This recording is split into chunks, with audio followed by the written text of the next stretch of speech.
இதுல போதை பொருளை நாங்க எதுக்குறோம். மராத்தான்ல ஓடுங்க. எங்கிட்டு வர்றது? உங்க அமைச்சர் சரத்து ஒருத்தருக்கு அந்த ஐபிஎல்ல போட்டார போதைய, அது என்னது? இல்லங்க, குழந்தைக்கு வந்து நாங்க மாத்திரைய பொடி பொடியா நுணுக்கி கொடுத்தோம். குழந்தை எங்க? குழந்தைய அவருதான். குழந்தைய காணுங்க.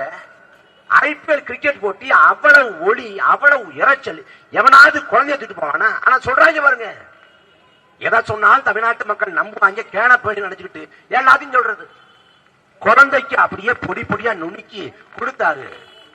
கை குழந்தைக்கு எவன்டா மாத்திரை கொடுக்குறான்? போல கை குழந்தைக்கு யாரு மாத்திரை சொல்றா? ஊசிதான் போடுவாங்க. ஆனா அந்த கதையும் சொல்றது.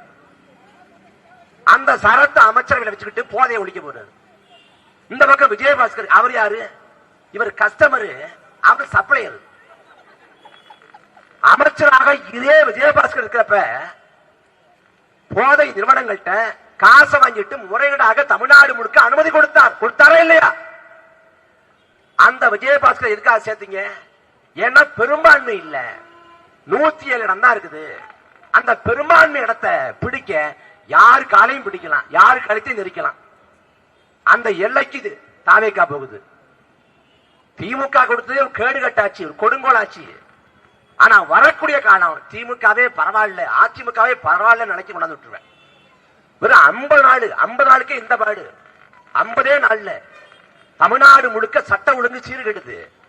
போதைப் பொருட்களின் புழக்கம், பெண்கள் மீதான பாலியல் வன்முறை,